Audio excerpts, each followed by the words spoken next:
안녕하세요. 네. 네, 추석 명절을 잘 보내셨는지.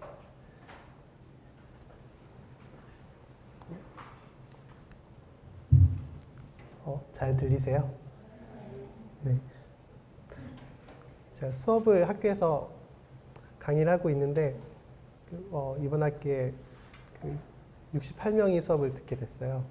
근데 제가 평소에 항상 지적을 받는 부분이 목소리가 좀 작다라는 지적들을 항상 받는데, 마이크를 가져다 주셔서 너무 감사한 마음이 들었습니다. 어, 오늘 저희가 계속해서 하나님은 누구신가라는 주제로 교재를 따라서 진행을 하고 있고, 지난 시간에 하나님이 어떤 분이신가에 대해서 저희가 좀 살펴보았어요. 그래서 영창제님께서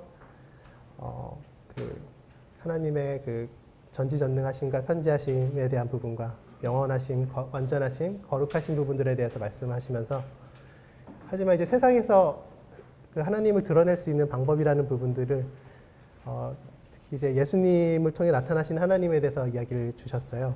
그래서 우리는 그 완전하심과 거룩하심을 따라서 각자의 이제 아브라함과 이삭과 야곱의 하나님이 있었듯이 저희 각자 한 사람들이 그 거룩하심과 완전하심을 따라서 주님이 조명해 주시는 그 길을 따라서 또 인도해 주시는 부분들을 쫓아서 각자의 하나님과의 관계 속에서 거룩함을 만들어가는 이런 증거하는 삶에 대해서 이야기를 해주셨어요.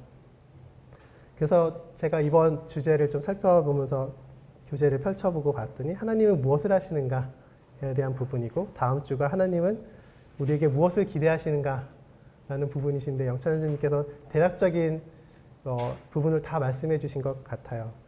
그래서 오늘 말씀의 교재를 어떤 부분이 나뉘어지면 좋을까라는 부분을 생각해 봤을 때, 성경의 전부가 하나님이 무엇을 하시는가에 대한 설명을 하고 있는 것 같아서 굉장히 고르기가 어려웠는데, 요한일서 4장 말씀을 좀 보도록 하겠습니다. 요한일서 4장 1절부터 19절입니다.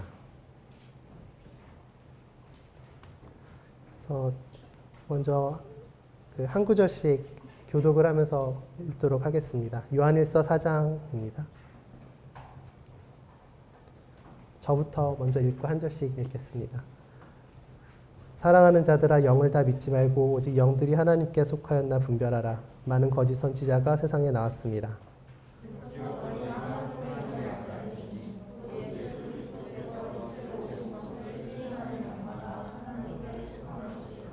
예수를 시인하지 아니하는 영마다 하나님께 속한 것이 아니니 이것이 적그리스도의 영이니라.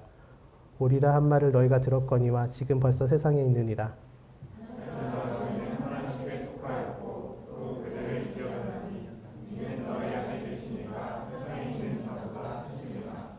그들은 세상에 속한 고로 세상에 속한 말을 하매 세상이 그들의 말을 듣느니라.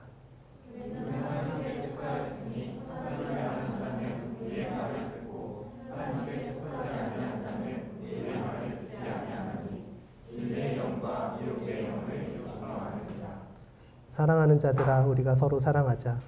사랑은 하나님께 속한 것이니 사랑하는 자마다 하나님으로부터 나서 하나님을 알고,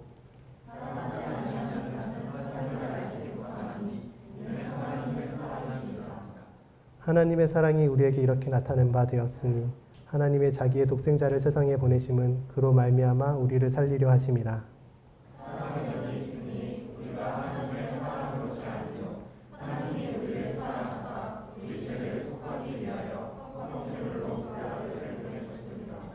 사랑하는 자들아, 하나님이 이같이 우리를 사랑하셨은즉 우리도 서로 사랑하는 것이 마땅하도다.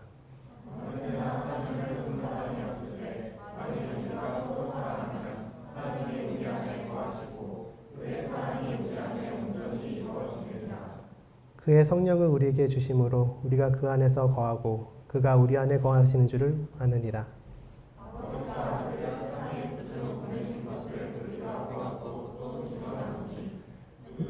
누구든지 예수를 하나님의 아들이라 시인하면 하나님의 그의 안에 거하시고 그도 하나님 안에 거하느니라.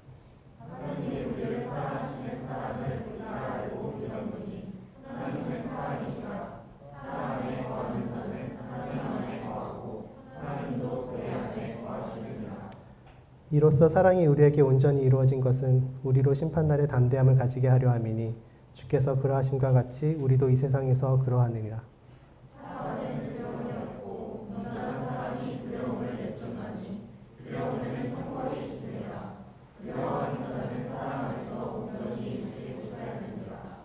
우리가 사랑함은 그가 먼저 우리를 사랑하였음이라. 네.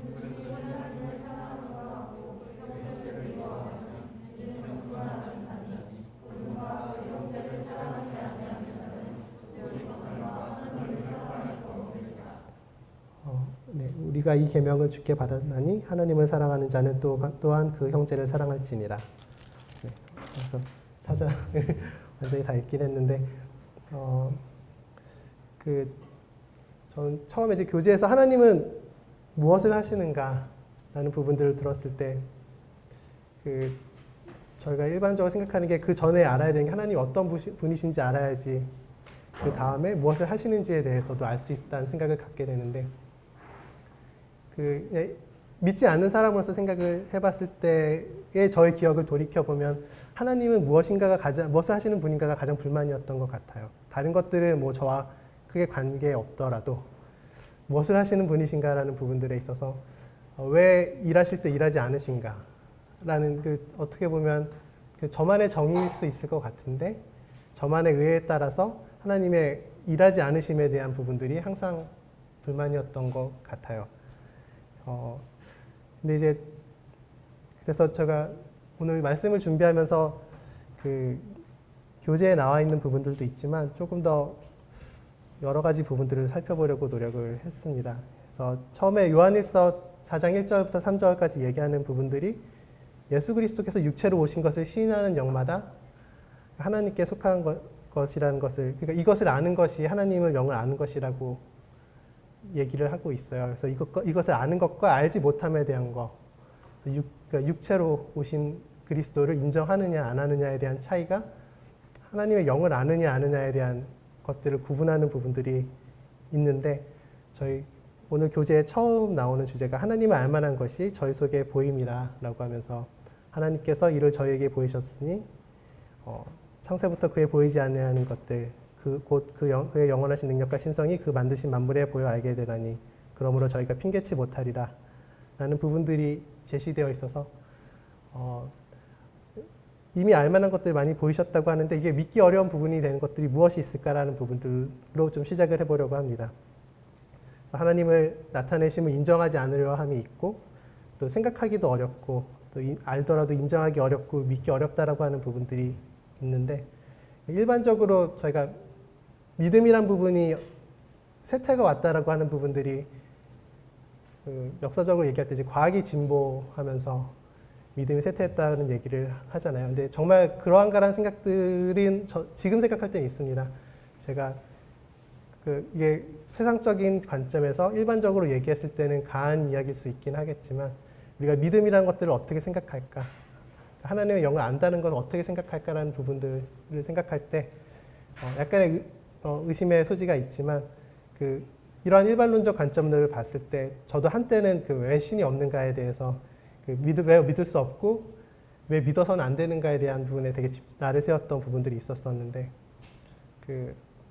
리처드 도킨슨이 만들어진 신에서 이야기를 했잖아요. 근데 이런 부분들이 왜 믿지 말아야 되는 부분들이 신이 존재하는 논리들을 설명하는 부분들이 이제 과학적이지 않다라는 부분들로 이야기를 하고 있어요. 비과학적이라는 부분들. 그리고 이제 신이 필요하지 않은 이유에 대해서 과거에는 세상을 이해하는 부분들에 있어서 신을 그래서 만들어진 신이라고 얘기했겠죠. 신을 핑계 삼아 무언가 알지 못함에 대한 부분들을 설명하는 부분들. 그래서 현대의 과학적 발견과 지식이라는 부분들이 굉장히 지적인 확장이 되면서 신에 대한 필요성이 줄어들었다는 논리로서 이제 접근을 하고 있더라고요. 신의 역할이라는 것들이 뭔가 미지의 영역을 설명하기 위함이라는 도구적인 부분들로 설명이 되는 부분들이 있었고 또 윤리라는 측면에 있어서도 인간사의 그런 발전 과정들을 설명하면서 자연스럽게 형성이 된 윤리로서 협력과 공감에 대한 얘기들을 하고 있고 도덕적 규범을 발전시켜 왔음에 대한 이야기를 하고 있어요. 그래서 그렇기 때문에 현대 제도라는 것들이 이제 발전해 왔다고 얘기를 하고 있는데 그렇기 때문에 신이 불필요하다라는 논의를 이어가고 있더라고요. 저 이번에 좀 사서 조금 봤습니다. 중고서점 가서 봤는데 근데 저희 교재에서는 그의 영원하신 능력과 신성이 그의 만드신 만물에 분명히 보여 알게 됐다는 부분들, 그리고 양심이 증거가 되어서 선지자를 통해 말씀하시고 또 여러 부분과 여러 모형을 통해서 이야기하신 부분들이 있는데 아무래도 이제 믿지 않는 사람들에 있어서는 그런 보이지 않는 하나님이라는 부분들, 그리고 히브리서의 믿음장에서 저희가 흔히 설명하는 그 믿음의 선진들이 나타내신 하나님들에 대한 부분들, 그 증거함에 대한 부분들, 그리고 저희가 신약을 읽으면서 그 신약의 그 예수님의 제자들이 바뀌어가는 과정들을 살펴볼 수 있었고 그분들이 이제 증거한 삶이라는 것들을 저희가 보게 되면서 이전에 이전 사람들이 바뀌는 것들을 보았을 때, 그리고 예수님을 위해서 순교하는 그런 모습들을 봤을 때 이런 것들이 저희에겐 뭔가 믿음의 큰 증거가 된다 생각을 하지만 믿지 않는 사람들 입장에서는 이것들이 직접적인 증거가 아니다. 굉장히 그 한 사람으로서의 그 사람의 믿음을 표현한 것들은 있지만 우리가 직접 확인할 수 있는 일은 아니다라는 부분들로서 설명하는 수준으로 참 믿기 어려운 것 같아요. 그래서 이런 이야기들을 하는 것들이 신에 있다고 인정하기 하는 부분들에서 굉장히 엄격한 잣대를 들어대는 것 같은데 반대로 왜 내가 믿지 않는가라는 부분들에 있어서는 상대적으로 엄격하지 않은 부분들이 있는 것 같아요. 그러니까 우리에게 어떻게 보면 확실한 부분들은 아들이신 예수님을 나타내심이 있었고 그분의 사랑을 아는 것들이 가장 핵심이지 않을까라는 생각을 해서 오늘 본문을 좀 선택을 하게 됐는데 그 이전 제가 드렸던 그 리차드 도킨슨이 얘기했던 그런 과학의 발전이나 윤리라는 부분들에 대한 부분들이 굉장히 진보적인 측면으로서 설명을 하는 것 같아요. 뭔가 이전에 우리가 알지 못했던 부분들에 대한 것들을 알게 되었고 충분히 알게 돼서 더 이상 신이 필요 없다라는 부분들, 그리고 윤리적으로도 우리가 어느 정도 성숙했다라는 부분들로서 설명을 하는 것 같은데 얼마 전에 아마 한 달 전 정도였던 것 같아요. 안진호 형제님께서 형제회 때 형제회 내에서 이제 과학에 대한 부분들을 어떻게 이제 저희가 성경에서 믿음이란 측면에서 어떻게 이해할 수 있을까라는 부분들로 조금 더 정확한 주제는 이제 젊은 지구와 이제 이런 부분들에 대한 이야기들을 사례를 통해서 이야기를 해주셨었는데 결국 하시는 그 중점적인 얘기는 과학은 어떤 만물의 형상이라는 부분들을 살펴보고 그 원리를 찾아가는 부분의 하나의 과정인 것뿐이지 하나님의 계심을 증거할 수 없음에 대한 부분을 강조하셨어요.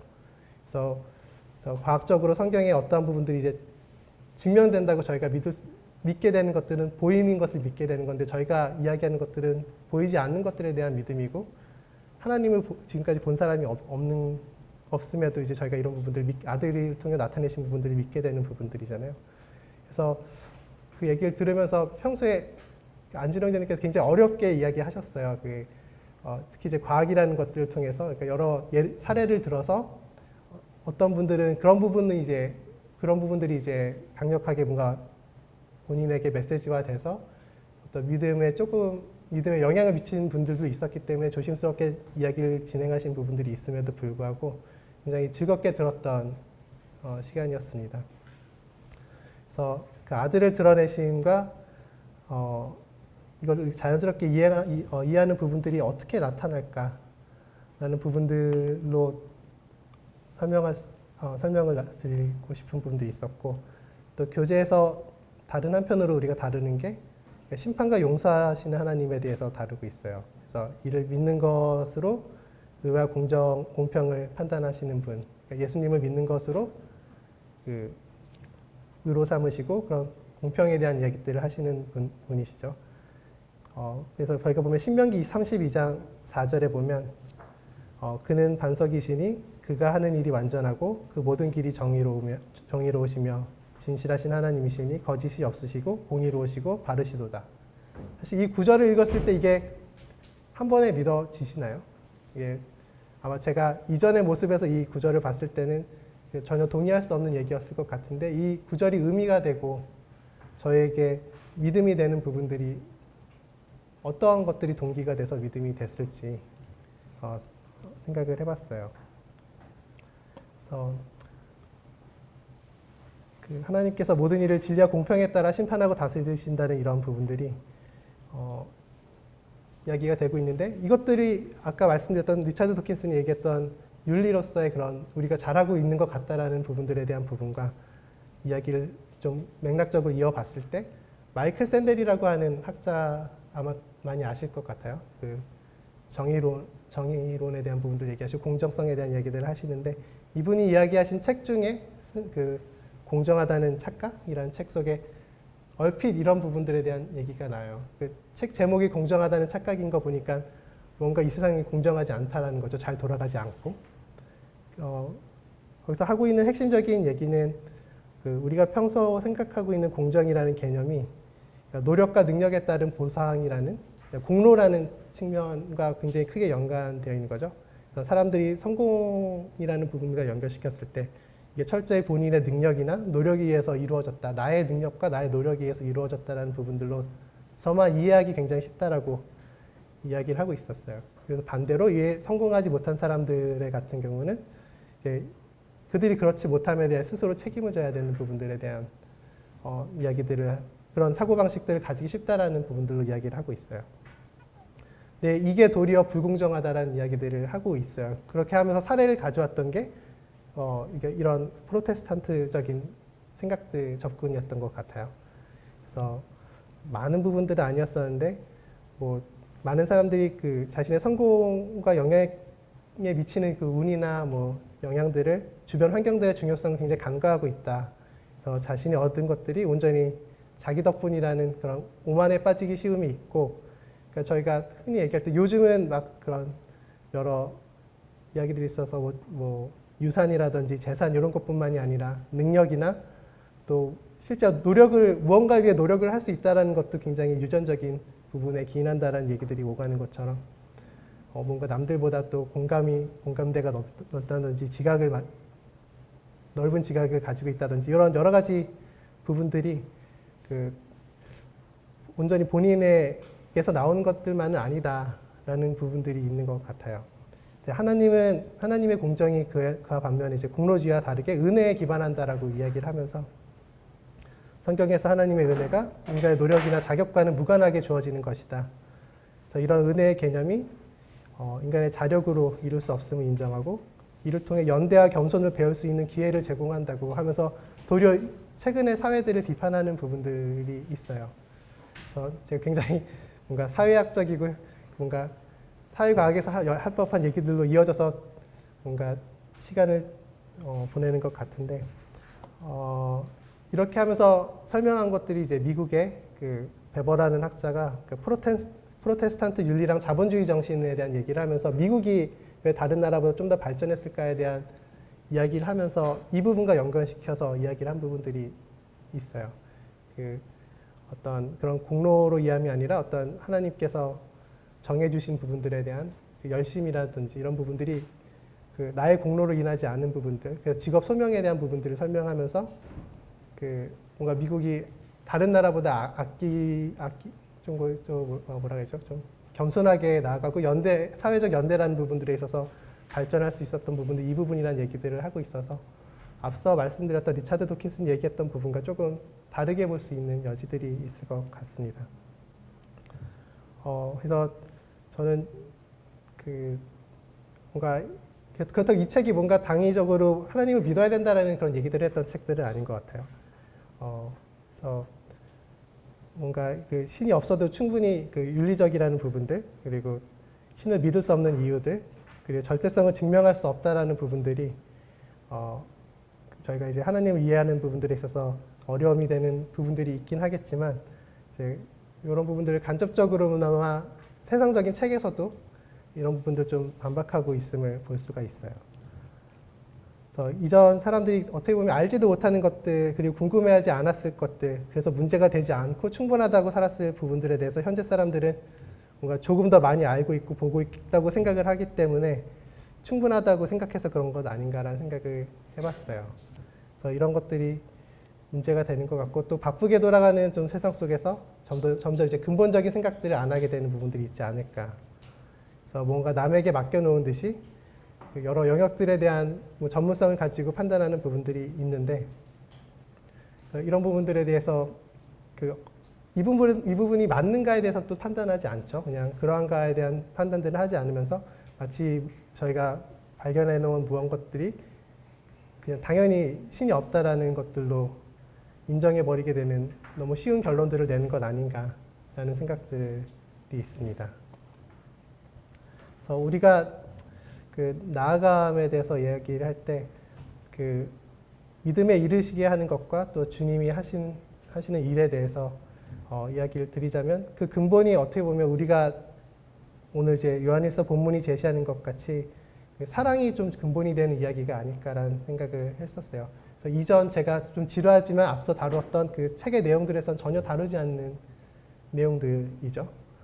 어떤 물론 이제 이걸 알기까지 성경에서는 사랑만을 이야기하진 않는 것 같아요. 우리가 그 어떠한 사랑인지 또 얼마나 큰 사랑인지를 알기 위해서 알아야 되는 부분들이 있죠. 그리고 범죄함과 죄임됨에 대한 부분들, 그리고 아들 내어주심과 아들 죄를 대신함으로써 우리 죄를 대속하시는 부분들, 이를 아는 것만으로 의롭다 보아주시는 부분들, 그리고 아들을 화목제물로 삼아서 하나님과 관계를 다시 화목을 이루는 이런 모든 부분들을 한꺼번에 이해해야 되는 총괄적인 부분들이 있을 것 같은데요. 하나님의 사랑이 우리에게 무엇인가를 아는 거는 아는 만큼 보이고 그러니까 아는 만큼 누리는 부분들이 있는 것 같습니다. 하나 예를 들자면 제가 결혼을 하고 아이들을 키우면서 아이들을 설득하고자 하는 방법들이 여러 가지가 있는 것 같아요. 일단 무조건 아빠가 하는 말 들어라고 그냥 순종해라는 방식도 있는 것 같고 살살 달래면서 좀 뭔가 한번 믿어보라고 이렇게 아빠를 믿어보라고 요청하는 것들도 있을 것 같고 아니면 어떤 잘못들을 지적하면서 너희가 한 것들을 살펴봐봐 이렇게 잘못되고 있잖아를 얘기하면서 설득을 하겠죠. 또 지식적으로 설득하는 방법들도 있을 것 같고 어떠한 향후 미래를 보여주는 것을 그런 부분도 있는 것 같아요. 이렇게 하면 결과가 나쁘게 될 수도 있고 이렇게 하면 결과가 좋을 수도 있을 것 같아 좋아질 거야 라는 부분들을 보여주는 부분들이 있는데 그러니까 이런 모든 부분들에 대한 거는 굉장히 기술적인 부분인 것 같고요. 저희 자녀들이 저희의 말을 따른다라는 부분들은 그 관계성에서 오는 것 같아요. 근데 그 핵심은 사랑인 것 같고요. 그래서 저는 이 부분들이 정말 사람이 핑계치 못할 부분이 아닐까. 하나님이 그 사람이 알만한 모든 것들을 보이셨다고 하셨는데 그것의 핵심은 이런 관계에서 오는 사랑이 아닐까라 생각을 합니다. 저희가 태어나면서 누구나 갖게 되는 것이 사람이 태어난다는 것 자체가 관계를 형성한다는 거잖아요. 다만 이제 어떤 사람들은 그간에서 결핍과 부족함이 있을 수도 있고 어떤 사람들은 충분함을 느낄 수 있게 있을 것 같은데 일단 태어나면서 부모와의 관계에서 느끼는 관계에서의 사랑을 시작이 되다 보니까 이런 부분들을 시작해서 점점 살아가면서 이런 저희가 다른 사람들과 관계를 키워가면서 여러 종류의 형태의 감정과 사랑을 느끼게 되는 것 같습니다. 또한 살아가면서 이제 부모가 주신 것들이 굉장히 자연스럽게 뭔가 당연하게 이제 여기게 살다 보다가 아이를 키우다 보니까 부모님이 그동안 주신 사랑에 대한 이해가 더더욱 깊어지는 부분들이 생기게 되는 것 같아요. 그래서 이런 관계라는 게 알게 되는 부분들도 있지만 뭔가 발전해가는 부분들도 있는 것 같고요. 이런 부분들이 사람을 움직이게 하는 근본이 되는 것이 아닌가 생각을 하고 있습니다. 그래서 아마 오늘 이 자리에 여러분들이 오게 된 것까지 이 시간을 다른 무언가로 대체하지 않고 와서 함께 나누는 부분들이 저희가 같이 공유하는 부분들이 있을 것 같아요. 그 마음이 어떤 마음으로 이 자리에 나오셨는지 제가 한 분 한 분씩 다 들여다볼 수는 없지만 제가 인사행정이랑 제가 동기부여 이런 쪽을 공부하고 있어서 저희가 크게 이런 사람의 어떤 행위로 이끌어지는 동기들 크게 이제 내재적인 동기랑 외재적인 동기로 나누는데 내재적인 동기를 굉장히 순수하게 바라보고 있어요. 이 자체를 즐기는 것들에 대한 것들만을 내재적 동기라고 순수한 내재적 동기라고 얘기하고 그 이외의 부분들은 다양한 형태가 있고 스펙트럼이 있는데 외재적 동기로 분류를 하고 있어요. 그러니까 가장 기본적인 게 도구적인 믿음이죠. 여기에 나온 게 다른 보상의 여지가 있어서 나오게 되는 부분들인 거죠. 그게 아니면 누군가 이제 눈치를 본다던가 내 안에 어떤 규범이나 율법적인 부분들이 있어서 나오지 않으면 안 될 것 같은 마음이 있다던가 그런 마음들이 이제 혼재 있지 않을까라는 부분들이 있는데 아마도 뭔가 하나님을 사랑함과 그 교회를 사랑함에 대한 부분들 이런 부분들이 여러분께 그 자체가 즐거움이 돼서 나오지 않았을까라는 생각이 있습니다. 그래서 이 부분이 아마 세상이 알지 못하는 부분들이 아닐까 생각이 되고요. 그래서 하나님이 이렇게 보이신 그걸 보여주신 사랑에 대해서 이제 설명하고 있는 구절이 이제 고린도후서 5장 14절 15절 말씀인 것 같습니다. 그래서 그리스도의 사랑이 우리를 강권하시는도다. 그러니까 우리가 생각하건대 한 사람이 모든 사람을 대신하여 죽었은즉 모든 사람이 죽은 것이라. 그가 모든 사람을 대신하여 죽으심은 살아있는 자들로 하여금 다시는 그들 자신을 위하여 살지 않고 오직 그들을 대신하여 죽었다가 다시 살아나신 이를 살게 하려 함이라. 그러니까 이 부분도 그 사랑의 강권하심에 대한 근거가 그 예수 그리스도에 있고 그 하나님이 어떻게 예수 그리스도를 우리를 위해 내어 주셨는지에 대한 부분들로 이야기를 하고 있어요.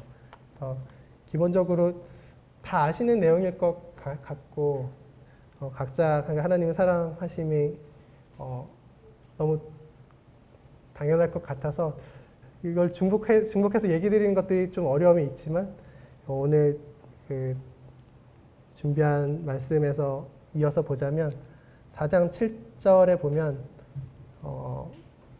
사랑하는 자들아 우리가 서로 사랑하자. 사랑은 하나님께 속한 것이니 사랑하는 자마다 하나님으로부터 나서 하나님을 알고 사랑하지 아니하는 자는 하나님을 알지 못하나니 이는 하나님은 사랑이심이라. 그래서 사랑하지 아니하는 자는 하나님을 알지 못하는 부분들에 대해 이야기를 하고 있어요.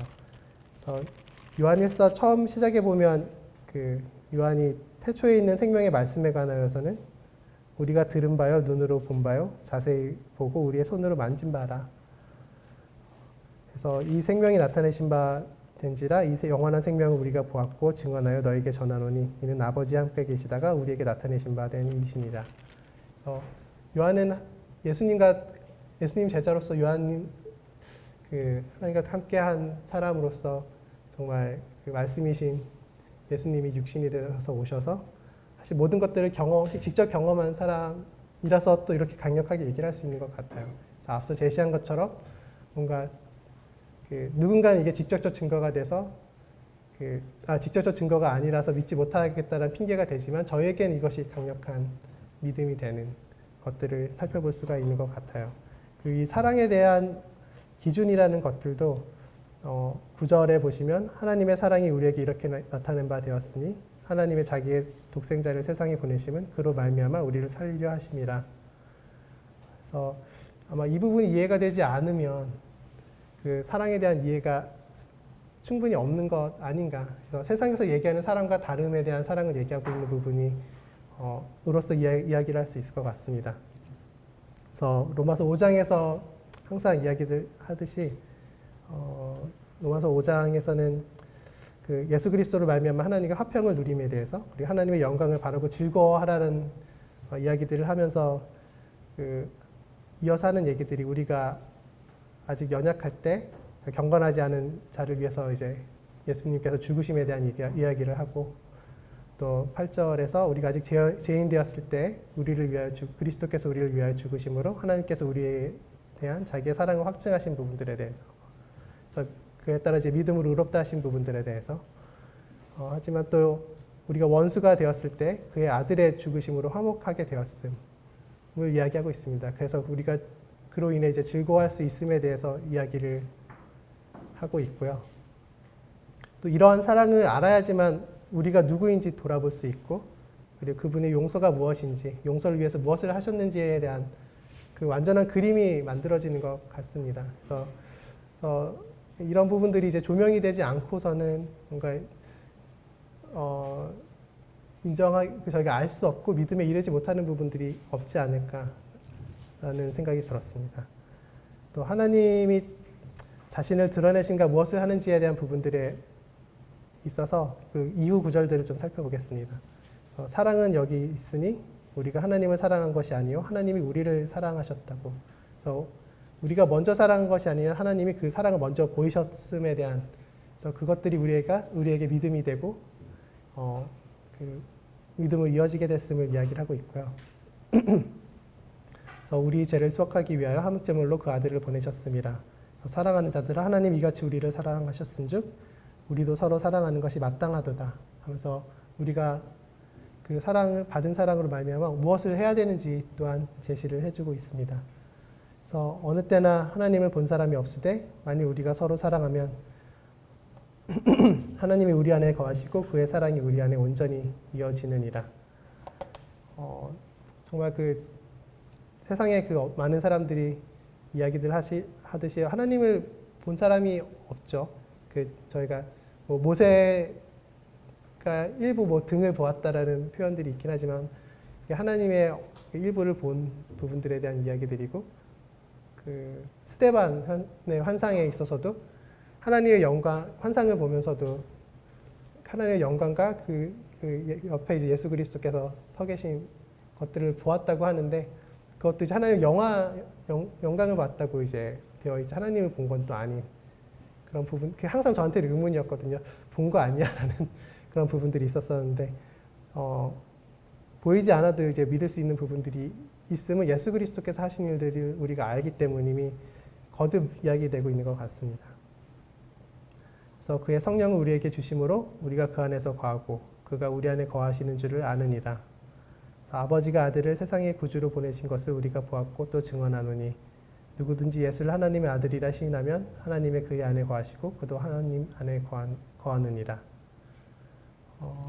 그리고 16절에는 하나님이 우리를 사랑하시는 사랑을 우리가 알고 믿었느니 그래서 이것들을 어떻게 알았나 또 무엇을 알았나라는 부분들이 방금까지 이야기 들었던 부분들과 연결되는 부분인 것 같습니다. 그래서 하나님은 사랑이시라. 그래서 이게 하나님에 대한 큰 어떠하심에 대한 정의가 아닐까라는 생각을 했어요. 그러니까 사랑이라는 걸로 하나님을 이해하지 않으면 하나님을 알 수가 없고 그를 예수 그리스도를 통해서 하신 일들을 알 수가 없는 이런 부분들이 있는 것 같습니다.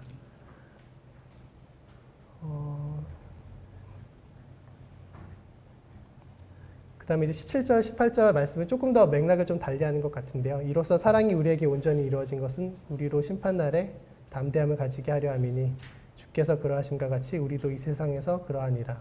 그래서 사랑 안에 두려움이 없고 온전한 사랑이 두려움을 내쫓나니 두려움에는 형벌이 있음이라. 두려워하는 자는 사랑 안에서 온전히 이루지 못하였느니라.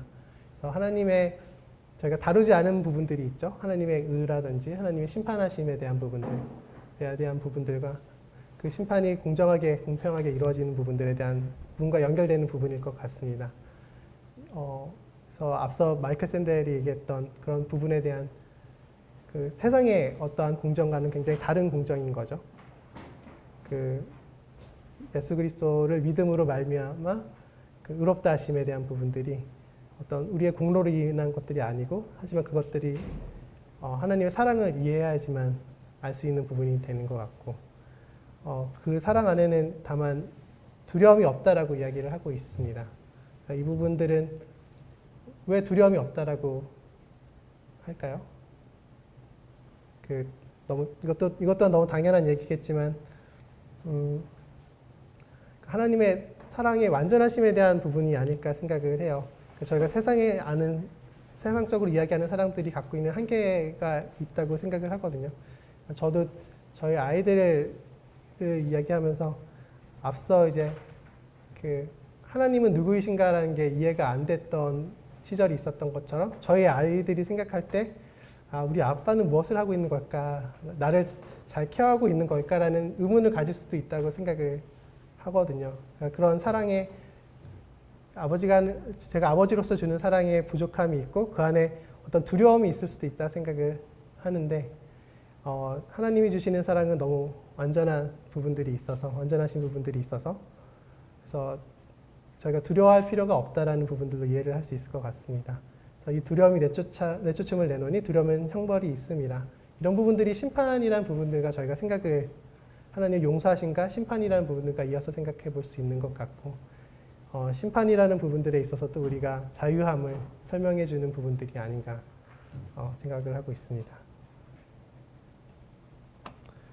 우리가 하나님의 사랑을 온전히 이해하고 그 사랑에 머물 때 우리는 심판이나 미래에 대한 두려움에서 좀 벗어날 수 있는 부분들, 그래서 좀 자유롭고 담대한 삶을 살 수 있는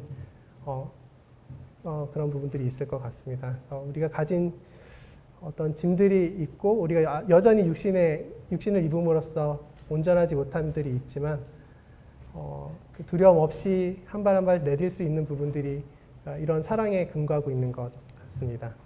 19절에 보시면 반복해서 나오고 있죠. 우리가 사랑하면 그가 먼저 우리를 사랑하셨습니다. 저는 요한복음 아니죠. 요한일서에서 얘기하는 16절, 17절에 대한 말씀이라든지 15, 16절에 대한 이야기들 그리고 19절의 이야기들 우리가 사랑하면 그가 먼저 우리를 사랑하셨습니다. 라는 부분들이 좀 우리가 하나님을 이해하는 부분들에 있어서 굉장히 중요한 포인트가 아닌가 생각을 하게 되었습니다.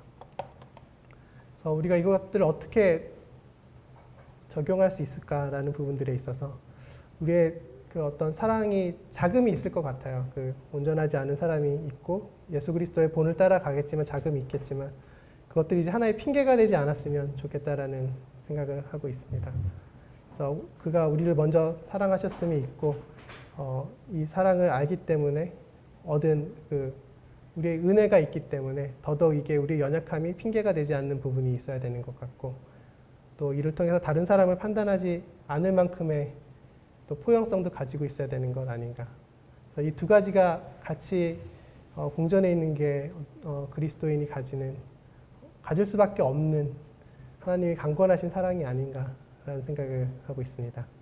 그래서 로마서 8장 38절 39절에도 비슷한 이야기들을 하고 있어요. 방금 이야기 들었던 요한일서 17절 18절의 말씀과 비슷하게 그 사랑에는 두려움이 없고 온전히 우리도 이러한 사랑을 할 수 있다라는 그런 믿음에 대한 부분들이고 하나님이 우리에 대한 사랑이 끊어지지 않음에 대한 부분들을 이야기를 하고 있습니다. 그래서 내가 확신하노니 사망이나 생명이나 천사들이나 권세자들이나 현재일이나 장래일이나 능력이나 높음이나 가품이나 다른 아무 피조물이라도 우리를 우리 주 그리스도 예수 안에 있는 하나님의 사랑에서 끊을 수 없음에 대한 얘기들을 하고 있습니다. 그래서 아마 사랑을 받아본 사람만이 사랑을 또 할 수 있는 것 같아요. 그리고 다만 이제 우리가 그 사랑을 알았더라도 그 사랑을 어떻게 표현해야 될지라는 부분들에 있어서는 저도 늘 부족하다 생각하고 있거든요. 제가 항상 도전을 받는 부분들은 사랑에 대한 부분들인 것 같아요. 제가 사랑하고 있지 못함에 대한 부분들 여러 번 나눠 드렸던 것 같은데 제가 제일 사랑하는 사람조차 사랑하지 못하는 부분들 제가 사랑하지 못하는 사람을 사랑하지 못하는 것은 너무 일반적인 이야기인 것 같고요. 그러니까 그런 부분들로서 항상 도전이 되고 그 부분이 이제 저를 이끌어가는 하나의 동기가 되는 부분들이 있는 것 같습니다. 제가 아마 이 자리에 서기까지 뒤돌아보면 저는 어떻게 믿게 되었을까? 사실 지난번 저희 조별 모임할 때 각자 하나님 어떻게 만나게 됐는지에 대한 살짝 간증이란 부분들 나눠서 이야기를 했었는데 다 나누고 보니까 다 똑같은 이야기들. 그래서 영찬 형제님이 얘기하셨던 아브라함과 이삭과 야곱의 하나님과 같이 각각 하나님을 만난 부분들이 다르지만 저희가 획일적인 뭔가 그런 것들은 아니지만 통일성 갖는 부분들을 보았던 것 같아요. 그래서 그 중에 저는 오늘 계속 이 주제를 가지고 너무 다 아시는 이야기들일 것 같은데 이야기를 드리게 된 게 정말 그 사랑이었던 것 같습니다. 제가 어떤 세상적인 그런 삶에 있어서 아무런 문제가 없었을 때였음에도 불구하고 이제 어떤 저의 의로서 나가게 된 교회에서 궁금하게 여겨졌던 게 제가 모르는 사랑에 대해서 얘기하고 있던 부분이었어요. 제가 하나님에 대해서 알고 싶지 않은 그 순간에서도 굳이 나에게 하나님을 전하려고 하는 그룹의 사람들이 있었고, 그러면 왜 이걸 나와 크게 나를 알지 않아도 나와 크게 관계를 맺지 않아도 되는 사람들이 굳이 이걸 나에게 전하려고 할까라는 그 끈질김에 그 궁금함이 있었던 것 같아요. 그래서 그 부분 때문에 이제 교회를 다니게 되었던 것 같고, 마찬가지로 이제 제가 그런 중에 예수 그리스도에 대해서 점점 이해를 넓혀가게 됐을 때쯤 뭔가 이제 제가 한 번에 다 모든 것들을 알지는 못했으니까요. 제가 처음에 다녔던 교회에서 하나님의 사랑에 대한 부분들을 많이 이야기가 되었던 부분도 있었고, 그 다음에 다녔던 교회는 그 모든 사람은 죄인이다에 대한 부분들에 대한 강조가 있었던 교회였어요. 그래서 이런 하나님의 사랑과 우리의 죄인됨에 대한 부분들을 조금 알아갈 때쯤에 영찬 형제님을 만나게 됐었는데, 그때 영찬 형제님도 사실 목동에 살고 저는 저희 건대 입구 쪽에 살고 있어서 굉장히 서울의 반대편 거리에 있었거든요. 근데 그럼에도 불구하고 저한테 일주일에 한 번씩 매번 시간을 내주시고 저 한 사람을 위해서 한 2~3시간씩 일주일에 한 번씩 만나서 성경 교제를 했었어요.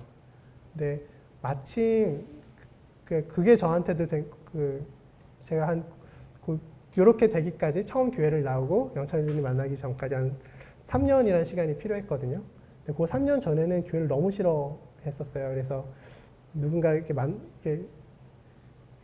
제가 가장 싫어했던 게 학교 캠퍼스에 이렇게 앉아 있으면 사형리 이 책 들고 오시는 분들을 너무 안 좋아했었거든요. 그래서 학교에 잘 안 앉아 있으려고 했던 게 그분들이 너무 돌아다니셔서 피해 다니는 게 저의 가장 큰 그런 거였었는데, 그 교제가 즐거웠던 부분들이 있었어요. 근데 그렇게까지 다듬어가는 시간들이 필요했고 하나님을 이해하는 부분들이 필요했고, 그 가운데 예수 그리스도의 사랑이라는 부분들이 각각의 믿는 분들을 통해서 전해지는 부분들이 저한테는 굉장히 믿음에 이르기까지 제가 인정이 되고 납득이 되는, 제가 엎드릴 수 있는 그런 시간이 되었던 것 같습니다. 그래서 지금 사는 삶에 있어서도 매일매일의 도전이 있는 것 같아요. 앞서 말씀드렸던 것처럼 제가 사랑하지 못하는 부분들에 대해서 그런 사랑의 강권하심이 늘 있는 것 같거든요. 그리고 그 길을 가는 것들이 예전에는 거리낌이 됐을지 모르겠는데 그런 갈등을 느낄 때마다 제가 살아있음을 느껴요. 어떤 그 말씀에 원하는 방향들에 대해서 내가 말씀이 나에게서 일을 하고 있구나, 성령님이 하시는 이야기들이 있구나라는 부분들에 대한 것들로 이야기가 되고, 그걸 지켜내는 것들은 굉장히 어려움이 있고 시간이 걸리는 일인 것 같아요. 그래서 저 스스로에게 굉장히 뭔가 엄격해지려고 하는 부분들이 있음에도 불구하고 이 부분들을 하나하나씩 차근차근 하나님과 동행하면서 지켜나가는 것들이 즐거움이 되고 있고요. 반면에 다른 사람들을 판단하는 부분들에 있어서도 포용력이 점점 넓어지는 부분들을 느낄 수 있는 것 같아요. 그러니까 예전에는 너무 저희 주관적인 생각들로 저와 맞지 않음에 대한 것들이 다 싫음으로 이제 표현됐던 부분들이 있었었는데, 이런 부분들이 저 사람 어쨌든 저희 모두를 사랑하시는 하나님에 대해서 생각을 해보는, 제 처와 저와 맞지 않는 부분들에 있어서도 하나님은 온전히 사랑하시겠지라는 것들로 제 처를 좀 더 다시 뭔가 바라보는 이런 부분들이라든지,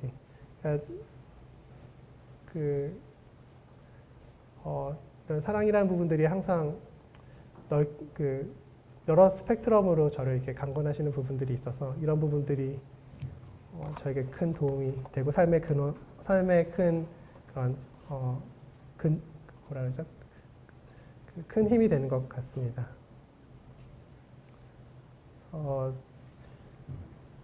저희가 오늘 너무 이제 이야기를 여러 가지를 드렸었는데, 사실 성경에서 이야기하는 모든 부분들 얘기 드린 것 같아요.